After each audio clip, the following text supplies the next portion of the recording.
Alright guys, Meta Goblin has also made a video, by the way, on TBC, and I want to check out this one. The real winners and losers of TBC Anniversary by Meta Goblin 1 day ago, so a pretty recent video. The thumbnail, by the way, will your class suck? I mean, let's find out. There are definitely some sucky classes in TBC, but there are some classes that get massively buffed as well in TBC compared to Classic WoW. Like, you will probably see a little bit more Warlocks in TBC than you did in Classic, and you will probably see a little bit less Rogues and Warriors. Actually, maybe not less Rogues, but less Warriors for sure. I've also boosted the volume quite a bit, so if it ends up being too loud, I'm just going to drag it down during the video, yeah? And if you're a shaman, you'll just never struggle to get a group, honestly. You're the most overworked, overloved, and over-invited player in the game. Damn.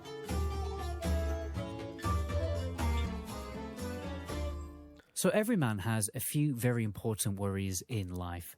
Finding the right woman, wondering if you're going bald, and of course asking yourself why your testicles seem to be slowly migrating away.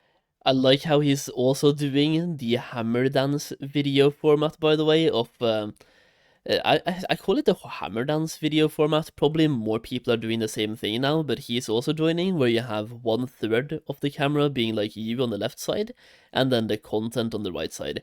It's just super easily editable, right?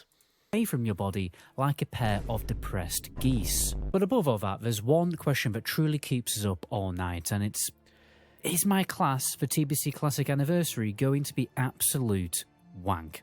And to be fair, that's a very legitimate concern, because when we play World of Warcraft, we want to actually get invited to groups and not end up like that one kid at school whose braces were so big he looked like some kind of prototype cyborg eating lunch on. Why are you talking about me, man?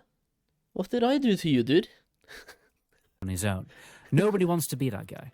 Now, I played TBC Classic from start to finish. I raided in casual guilds, I raided in sweaty guilds, I wiped on my route over 150 times to the point where my guild actually disbanded from sheer emotional trauma. And then I joined another guild who wiped another 100 times, and we finally finished somewhere. So yeah, you know, I've been there. I've got the TBC Classic t-shirt, and probably still some PTSD from Brutalis Cleaves. So now it's time to go class by class and give you a realistic reality check of what to expect. Solheim was right. Role? How does your performance actually look and hold up over time? And, you know, will you be hating your class more than visiting your girlfriend's parents for a Sunday roast? Trust me, ladies and gentlemen, we are going to get to the bottom of it after these thrilling messages. For thousands of years, every member of humankind has endeavoured the same arduous task. A twilight duel between man and mattress. At the dawn of time, humans relied on the darkness of caves and piles of straw and cow dung and chicken feathers and more straw. You know, it's much easier to sleep in the dark, but I could deal without rain dropping from the ceiling and the rats in the morning, like particularly the rats.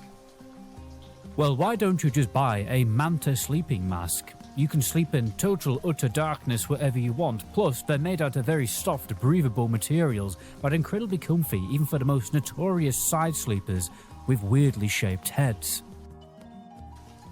You mean I don't need to sleep in cow poo anymore thanks to Manta's various sleeping mask options, and I get a cheeky 10% discount if I use the code MetaGoblin on checkout? Exactly, just ask Ted. He's been using it for 59 days now, and he's decided to keep the mask. It's so good, rather than sending it back for his money back. Hi, I'm Ted. So the sleeping mask has been great for me personally, as I lost my eyelids in a freak sourdough accident. So yeah. So whether you're a caveman, commuter, or someone who regularly likes gaming into the early hours of the morning, let Manta aid you into unconsciousness. So we'll go in alphabetical order, starting with... Okay, nice. Hey, yo, at least it was a creative idea. Damn. With the Druid. Now, the advantage of playing a Druid is that you can technically have 4 specs to play with, which is perfect if you enjoy a sort of like identity crisis every patch cycle. The good news, you'll always get a raid spot one way or another. Now, let's start with the DPS specs. Honestly, you can't really treat Feral or Balance as pure DPS specs. They're more like enthusiastic support specs. They get a golden sticker for trying, okay? Think of him as that friend who insists on helping you move house but mostly just carries one box and eats all of your biscuits. Realistically, there's a middle to Yo, that's me. the bottom of the pack for damage. You're not going to come close to the Warlocks or Hunters. Feral can occasionally scrape into respectable on certain fights, but generally you'll never bring more than one Feral or one Balanced Druid to a raid. And when you're playing Feral, you literally need to get Carpal Tunnel in order to basically do mid DPS. Their main value really is their buffs. Feral boost a melee DPS of that juicy 5% crit aura, and Boomkins do the same for the caster group.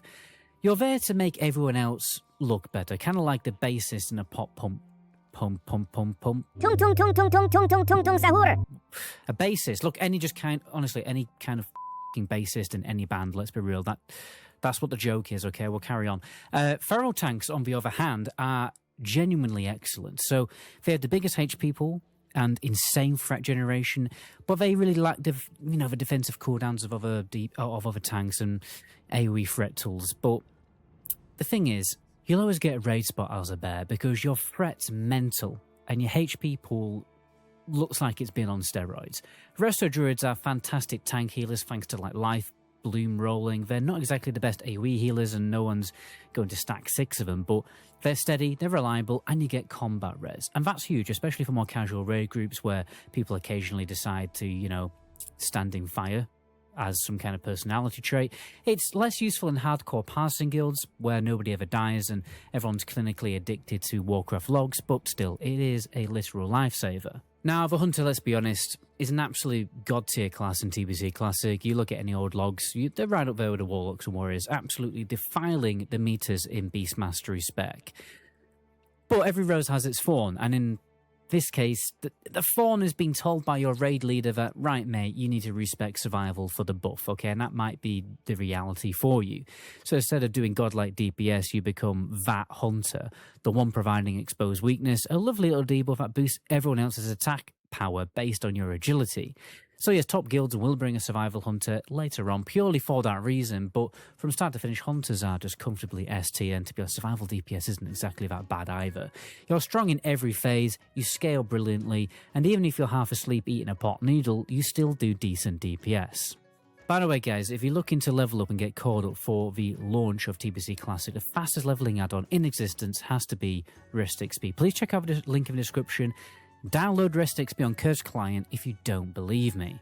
Now, the Mage is an interesting one. They can be top tier DPS in Arcane spec, but only under very specific borderline bougie conditions, okay? You really are like a prima donna in Arcane spec, okay? First, you need excellent gear, loads of mana and regen. Second, you need the perfect group setup, ideally a Shadow Priest, maybe an Ellie Shaman, and a friendly Druid willing to sneak you and innovate when nobody's looking. And third, you need your raid to actually kill things quickly, because on longer fights, especially more casual guilds, you're going to run out of mana faster than your dad's patience on Christmas Day. And there's nothing worse than just standing there, thumb up your ass, wanding the boss like it's 2005 and you're taking down Raggy. So yeah, Arcane Mage absolutely slaps in the right hands and in the right guild, but yeah, Mage is going to be a very, very good pick, by the way, for a lot of people in TBC. It's actually a I was going to say underplayed class, but thanks to boosting, that might not be true. A lot of people play a mage, but they don't main a mage, but they're leveling a mage and gearing a mage for boosting purposes, right? But for mains, mage might be a underdog pick. Except for the people that are, once again, gearing their boosters. If your team wipes every 5 minutes, and the fights are very long for your raid group, maybe stick to fire spec, and at least you have mana left to cry with. FYI guys, if you found the video useful so far, you'll also find my optimal pre-quest route for the TBC launch also useful. It's going to be ready quite soon. I'm being cheeky. I'm just asking you guys to subscribe to the channel, to check out my subscriber only video to get access to it, so be sure to do that after the video. I'll do it right now. Now, the Paladin is where things get a bit spicy in TBC. Protection was the big winner, the glow up of the expansion, because they were just absolutely terrible in vanilla. Once you get enough spell power, you become an AoE threat god. You'll hoover up mobs like a divine Dyson and become the most desired tank for any boss with ads or for farming dungeon rep until your eyes bleed. You're not quite the best main tank, Warrior's still edge it there, but you're more than capable and everyone wants one. Holy Paladins, well, unfortunately, they didn't really get that much new stuff. They're basically the same as the Iron Vanilla, single target healers with 0 AoE.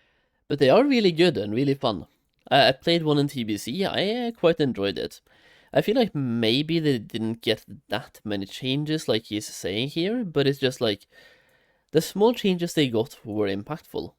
And I feel like it's a more fun healer to play than it was in Vanilla. Not saying it's a bad healer in Vanilla either, it was just like, some small changes here and there that made it more fun, for me personally at least. But they bring all those juicy buffs. You're the tank's best friend, like a slightly neurotic emotional support angel or something. And then there's Ret. Look, Ret Paladin are the definition of fine. Middle of the pack. They're quite good, man. Yeah, depending on the logs you look at, like Ret Paladins eventually do become quite good. Like, quite far up there as well. I have a video from, what, is it like a month ago now or something, where we do go over those logs as well, and Ret Paladins, they kinda pump, dude. Is it like the second to last raid tier, or the actual last one? At least one of them, like Ret Paladin is top 5, which, to be fair, being top 5 does not mean you're the best, but it also means you're not the worst. So yeah, not a bad pick. Definitely, comparing Ret Paladin to Vanilla WoW, it is a night and day difference, because they're playable now. That's so sad to say, by the way, but it's true. Like, it's such a meme spec in Vanilla WoW. You play a Ret Paladin and you know you're either doing it just for the memes, or you're doing it just to have fun. Not caring about your output at all, and you know you're absolute dead weight, but you just want to play it to have fun. So either you're memeing around, or just, having fun, I guess. DPS, solid enough utility, but their big raid buff, Sanctity Aurea, is just a bit daft. I mean, it only buffs holy damage. So unless your raid is 80% Ret Paladins and a couple of Smite Priests who hate themselves, no one's exactly raving about that 10% more holy damage. I mean, a prop Paladin benefits from it a little bit, I suppose. So yeah, play Ret if you enjoy being spiritually fulfilled but numerically irrelevant. Now, Shadow Priest, when you're clearing tier 4 content in, bin bag worth gear, you'll feel amazing, okay? Top of the meters, absolute menace. You'll think, wow, I'm cracked. This spec is amazing. This is going to be the top tier DPS of the expansion, and then it's over. That's your one brief, shining moment on Mag Faradon. Enjoy, spreading all your dots and stuff like that. Enjoy it, frame it, move on. It's never coming again, because Shadow Priest's real role, really, isn't about topping the meter. It's about making everyone else perform better. You're basically a prototype. I don't know why I said the word prototype there. You're basically a portable espresso machine for your Warlocks, pumping in with caffeine and ego. They love you, they need you, but they're never gonna respect you, okay? That said, Priests alongside Shaman are easily the best support class in TBC. Always wanted, always needed, and conveniently had anyone ever plays them, so you'll feel very special and find it very easy to find groups. Now, for healing, most will go Holy, and for good reason. They're arguably the best healer in the... I mean, for healing, most people will go Resto Shaman, won't they? Holy Priests are good, but in most raids, you will probably have, I say most, in the parsing raids, you will probably have all the Resto Shamans, and then if your team needs it, a Holy Priest. And then if you really need a Paladin or two as well for the buffs, then sure, bring a Paladin. But Resto Shamans, they will be the healer of choice, and it's the one healer you stack, right? You're not going to start stacking Holy Priest, you're not going to start stacking Holy Paladins, you're stacking Resto Shamans. Game, Circle of Healing is probably the best AoE heal in TBC, and you've got really strong hops, big single target heals, and all the juicy raid buffs. In other words, you're the glue holding 24 idiots together. Hardcore guilds sometimes experiment with discipline for power infusion, which gives casters a little bit more oomph. Though can't really remember whether they kind of removed that from Warcraft logs and didn't count it halfway through TBC cycle. I feel like they did, because people were absolutely cheesing the meters of it. So let me know in the comment section. The Rogue is technically a pure DPS class, who mostly exists to remind everyone how much better Warlocks are. Realistically, you're bossing Yeah. up the pure DPS pack. You don't bring any fancy buffs or debuffs that really justify talking about. So if you're in a real raid utility, you bring is the occasional interrupt and maybe a stun if you're feeling cheeky. It's very niche, very situational. You'll probably struggle to get into pugs, to be honest, but if you do find a good guild that wants a rogue, you'll absolutely hoover up all that DPS loot, the leather DPS gear. You gear up fast, mainly because everyone else has moved on to playing Warlocks and Hunters. So honestly, if you're playing Rogue and TBC, do yourself a favour. My advice is always to get the most out of the expansion, play a bit of PvP, because that's where the class really, really does shine. You delete people before they can even alt F4. In PvEvo, you're basically that 15-year-old kid on work experience. Now, the Shaman really is the Swiss Army knife for TBC. Yeah, As a there we go. DPS, you'll sit somewhere in the middle of the pack, but your totems are so As a DPS, like, if you play a Shaman, by the way, you can play whatever spec you want, but if you really want to be in the raid, play a healer. People want to have multiple Resto Shamans in their raid, and you probably want to have 1 or 2 Elemental, and then if you have to, you'll take an Enhancement as well. So, as a Shaman, if you play a Shaman, you're going to be wanted anyway, and I'm going to be that one guy, by the way, who, if I play a Shaman, I'm playing Enhancement. Take it or leave it. Yeah, if you don't want me as an Enhancement, you don't get me. It's whatever. Elemental is just not my playstyle. I might play Resto if I have to, but I'll still roll an Enhancement gear. I'm Enhancement. Yeah, I love it. Good Shaman spec. Fun to play. disgustingly good that they're basically indispensable. Okay, Elemental starts off strong in tier 4 and then kind of drifts a bit. You'll have that, friend who peaked in high school. Still, Totem of Wrath is cracked, so you'll always get a spot. Enhancement gets better when you have more melee DPS in the guild, which will happen later on into TBC. And that's basically thanks to Windfury Totem, which just basically turns all the warriors into a chainsaw. Resto Shaman, absolute royalty healer, insane utility, chain heal that splashes harder than a cannonball in a paddling pool. You boost tank armor, earth shield to keep it, keep the tank alive, and of course you've got bloodlust and heroism. Honestly, priest, shaman, definitely the best healers of this expansion. Now remember, in TBC, bloodlust is party only, so raids will bring sometimes 4. This is something that might change in TBC Anniversary, by the way, and I'm just bringing that up because we have seen some quality of life changes on Anniversary, and it's a chance to make those slight changes that they otherwise probably would not make, that they can make this time. And I think maybe having a raid-wide bloodlust could be one of the changes that they do make, but I'm not sure how happy people would be about that. I mean, it would spice up the meta quite a lot, by the way, and it would also take away the need to stack like 7 Resto Shamans. You can just play whatever then, and way more things becomes playable, and like in TBC Classic, the supply could never meet the demand for Shamans. So if you play a Shaman, you're almost always guaranteed a raid spot. However, making Heroism or Bloodlust raid-wide instead of group-specific only could change that up massively. And to be fair, I might actually want that. I think I want that, just to see what that could do. Like, how would that even affect things? To 6 shamans just to chain those sweet lusts. And if you're a shaman, you'll just never struggle to get a group, honestly. You're the most overworked, overloved, and over-invited player in the game. And the true king of TBC has to be the Warlock. Top DPS in almost every phase, single target's insane, AoE's just utter carnage, see the corruption turns every pull into... I'm playing a Warlock, by the way.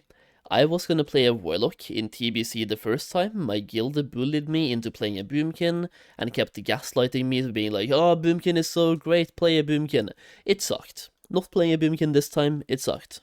I will still, like, when you see me playing TBC, I will level a Druid for gold farming reasons, but my main, the one that I will do actual content on, will be a Warlock.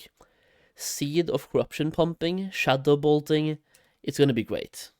to a Michael Bay movie. You'll see raids running 4 Warlocks, maybe even more. It's ridiculous for overplayed, overpowered, and absolutely everywhere. But the thing is, you still need quite a few of them for your raid group. So to be honest, I play Warlock and TBC, never struggled to find a group, never struggled to find a guild, to be honest, even if they are an overplayed class. I mean, even if half of your server is made up of like emo-themed warlocks called Soul Reaper, you're gonna get a raid group. Just because they're so good. And if somehow you mess up on the meters and you're low on the meters, you can just say it's resist RNG and gaslight everyone into believing it. Yeah, dude, Warriors are you're right right up there with Hunters and Warlocks. Honestly, the holy trinity of please calm down DPS.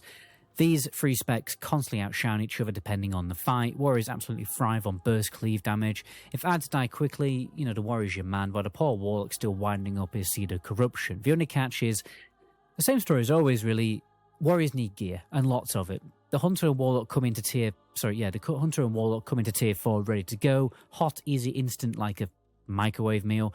But the Warrior's like a proper Sunday roast. It takes a while to, you know, cook it well. It needs a bit of care, but when it's done right, absolutely glorious. Best thing on the plate. And to be honest, I think it's the most fun class by a country mile to play in TBC. And a Prot Warrior, we've already talked about the Prot Warrior, really. Best main tank in the game. Great cooldowns, great everything, really. And there you have it. Every class in TBC Classic, the good, the bad, and the downright wank. Whether you're a Warlock setting things on fire, a Shaman smashing your keyboard for bloodlust timings, or a balanced Druid quietly pretending... I will say, by the way, I kind of want to play an Enhancement Shaman as well in TBC. Like, dude, there's so many classes that I want to play. I can't play them all. I'm planning on having a Warlock main. I'm going to be a Boomkin for gold farming. I'm going to have a Paladin for gold farming. I need to gear the Paladin for gold farming. I also want to try an enhancement because it's a fun, like, playstyle for me. Like, dude, that's just too many things to play for one person to try it all. The Prot Paladin is something that I really want to experience this time, because in TBC the first time that was always my plan, but I never got around to really fully gearing my Prot Paladin. But I want to play a Shaman as well, man. Enhancement Shaman is just so fun. that your DPS matters. Just remember, in the end, every class is viable, as long as you're not dead. Okay? If you spend half the raid face down in a fire patch, it's not your spec that's a problem, it's your brain cells. You know, just pick what you want to play at the end of the day, because whether you're planning on pumping the meters or pumping yourself full of regret after rolling Retribution, it's all part of a TBC experience. Now, I'm off to... what am I off to do? I'm off to feed this little shit. So, yeah. My name is Matt Goblin. To my next video... Smile properly. You're not on camera there. There you go. My name is Matt Goblin. To my next video. Ciao. That was a good video, by the way. I just love his humor in the videos as well. So those are the real winners and losers of Anniversary, talking more about the classes, what class to play. I've made some similar videos as well where I talk about my point of view on the classes to play, but it's always fun to see some other point of views as well on the topic.